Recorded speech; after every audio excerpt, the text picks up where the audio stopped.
We are at a point now where it is do or die. The decision to not get involved is a decision to let public interest journalism die in this country, and that can't possibly be in the public good. Hello, I'm Paul Barry. Welcome to Media Watch. And that was Sam Dastyari, who's running a Senate inquiry into the future of public interest journalism. And tonight, in a special edition of Media Watch, we ask what can be done to save it. It's just over a year since we looked at the perfect storm facing the media. In the US, BuzzFeed had just halved its 2016 revenue forecasts. Vice, Salon, Mashable and Gawker were all laying off staff. And here in Australia, former News Corp and Fairfax editor Eric Beecher was warning that mainstream media groups, and especially newspapers, were nearing the brink because of the relentless fall in ad revenue. They are heading towards the cliff, and it's not their fault, but they are heading towards the cliff really fast. I think that cliff is, for everybody, is within a year or two or less. So, 1 year on, has that cliff got closer? Well, yes. Another 125 jobs have gone at the Sydney Morning Herald, Age, Fin Review and Fairfax newsrooms in Brisbane and Perth, following savage cuts in its regional papers in 2015. Up to 100 jobs have also gone at News Corp, with fears of 300 more on the way. While Seven West Media has shed around 60 journalists in its West Australian newspapers and more in its TV business. And the struggling 10 network has gone belly up. It's no wonder Sam Dastyari is sounding the alarm. This is a serious problem. We have gotten to the point of no return. If we want to have a proper journalistic industry here in Australia, then we have to actually start taking steps to protect it. So, what is the damage so far? Well, as the Senate inquiry has been told by one Australian publisher, approximately 2,500 journalism jobs have disappeared in Australia since 2011. Newspaper advertising revenue has dropped 40% in just 5 years to $2.4 billion. The economic model that has supported quality journalism is mid-collapse. And why has that happened? Well, as Schwartz Media, publisher of The Monthly and The Saturday Paper, told the Senate, it's not that readers are deserting the mastheads. The number of people who read them, either in print or online, has never been higher. The problem is vanishing revenue.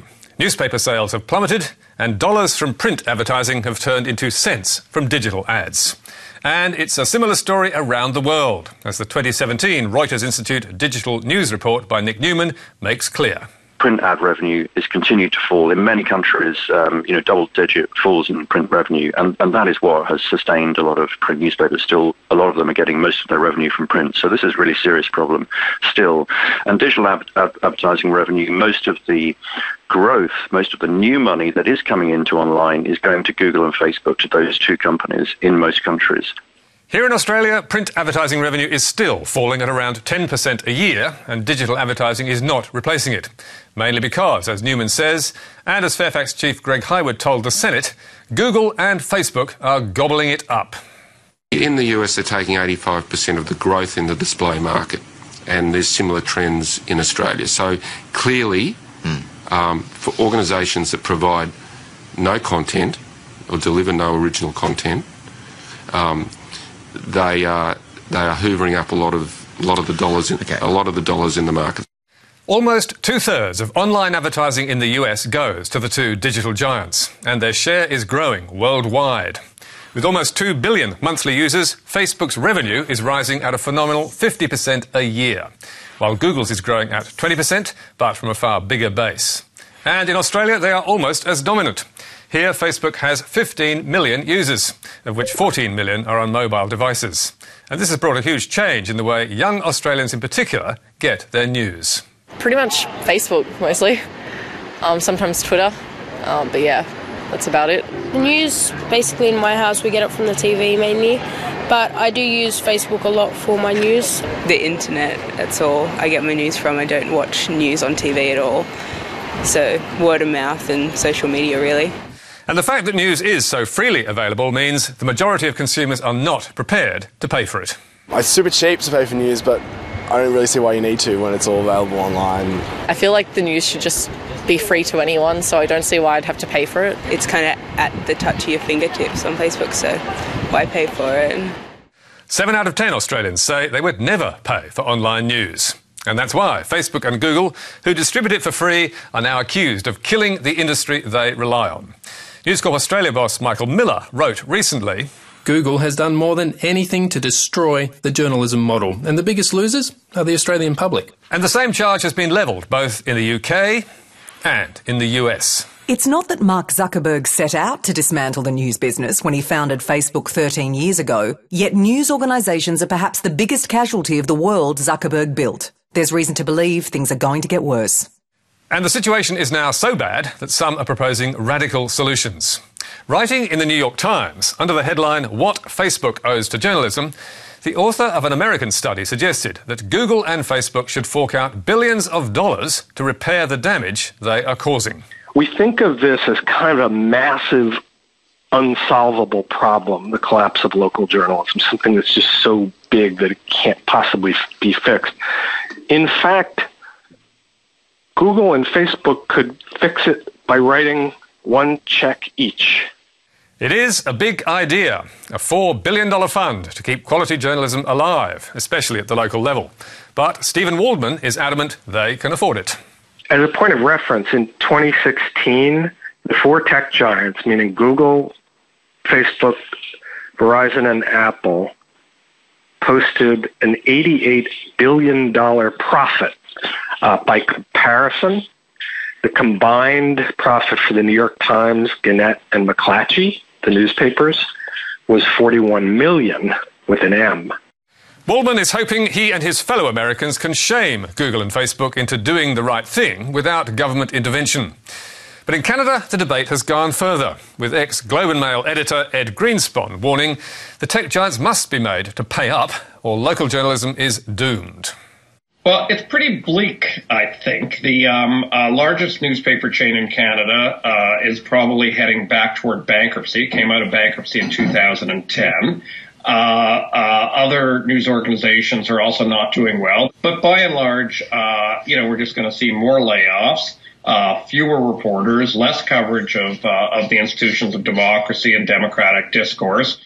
Greenspon's proposal in a report for the Public Policy Forum is to impose a levy on digital advertising sales, paid mainly by Facebook and Google. And the $300 to $400 million raised would then be ploughed back into original Canadian journalism in the form of tax breaks. So the basis of the criteria is how much are you spending on reporting and editing? How much are you spending on the cost of journalism? And then you get a 35% rebate on what you spend on the cost of journalism at the end of the year, and therefore creating an incentive not to cut, but hopefully to reinvest. The money would not be allowed to subsidise branded content or repackaging stories. And it would only go to publications that engage in what he calls civic function journalism. So, what are the chances of it happening? There's a broad consensus of support for a fund that would help support editorial hiring and the maintenance of editorial jobs and innovation. But there's not probably a great chance that the government is going to go after a proposal that puts them at odds with large multinational companies like Facebook and Google. Back in Australia, similar ideas are now being raised, with Senator Nick Xenophon calling for a Google and Facebook tax to save Australian media companies. And Sam Dastyari and his Senate committee are pondering a similar solution. I think the big question we have to ask is, should we be taxing the likes of Google and redirecting that money to support journalism? There is a natural sense amongst a lot of journalists that say, we don't want to have government intervention, we don't want the government playing a role, but at the same time, we want journalism protected. The question is that a balance that we can get? And I personally believe the best way of getting that balance is about having some kind of a tax incentive structure scheme that is available to media companies that is paid for by the big aggregators like Google. Dastyari believes that taxing Google and Facebook is easily done if the will is there. But how on earth do you define quality journalism and decide who then gets the money? That is the big question, and that is the really difficult question. When we're talking about public interest journalism, the real question is, the challenge is, how do you define that? When does something start being a piece of journalism in the public good, and when is it just someone blogging about their dog on Facebook? Agreeing on the answer to questions like that could well take years. And given that Google and Facebook are likely to fight any tax or levy, is there really any chance of an Australian government making it happen? Well, we live in hope. We live in hope. These things happen when people want them to happen. What we have to do is raise awareness out there in the community about how serious a problem this is. So, is there really no alternative? Well, despite all the gloom, the media is not dead yet. Ex-editor-in-chief of The Australian, Chris Mitchell, told MediaWatch his paper is now earning $25 million a year in digital subscriptions and is back in profit by virtue of not giving its content to Facebook or Google. In the UK, The Economist magazine is doing better than ever. And subscriptions for some of the big American mastheads have risen dramatically of late thanks to fake news and Donald Trump.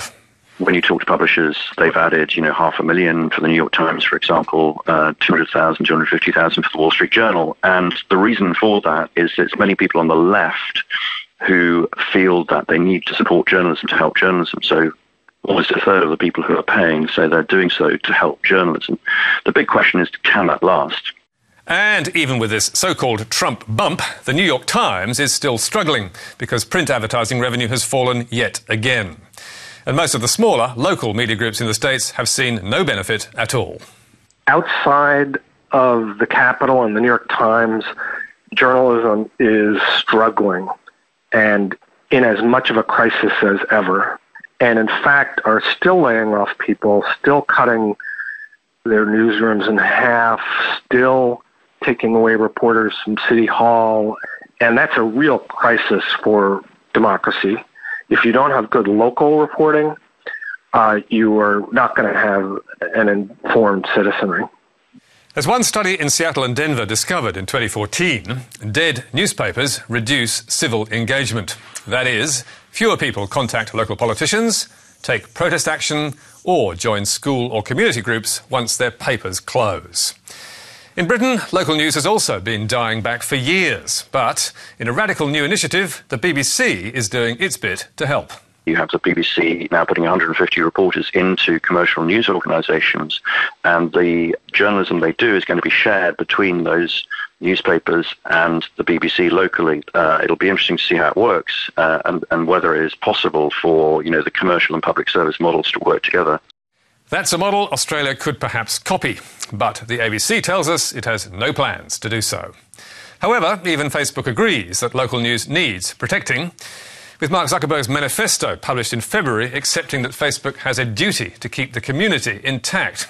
And in its submission to the Senate inquiry, Facebook says it wants to, quote, find ways for journalism and news to flourish on our platform. Google has also launched several initiatives, including Google News Lab, to support public interest journalism. At the News Lab, we strongly believe in the importance of quality journalism and the journalists who produce it. But while these may be positive steps, or perhaps just PR, they don't solve the fundamental problem for the media industry, which is lack of money, and the fact that Google and Facebook are taking it away. As Nick Newman sums it up, somebody needs to pay for journalism. I mean, there's a realisation that advertising isn't going to do it on its own, and there's a realisation that there is an imbalance between the money that the platforms are making and those who are creating content, i.e. the publishers. Now, some people are suggesting regulation, some people are suggesting a tax, and other people feel that the most important thing is that publishers stand on their own 2 feet, and there is just a better terms of trade. So however it's done, I think we will see some shifts in the next year or so. I think the platforms are going to have to pay more directly or indirectly. And that is something that was not even on the agenda 1 year ago. We'll see if it leads to anything other than talk. Senator Dastyari's committee resumes hearings in Sydney tomorrow. It's expected to report before the end of the year. And you can read more about tonight's programme on our Facebook page or our website, where you can read Google's and Facebook's submissions to the Senate inquiry and a response from News Corp. You can also catch up with us on iView and contact me or MediaWatch on Twitter. And don't miss Media Bites every Thursday. But for now, until next week, that's all from us. Goodbye.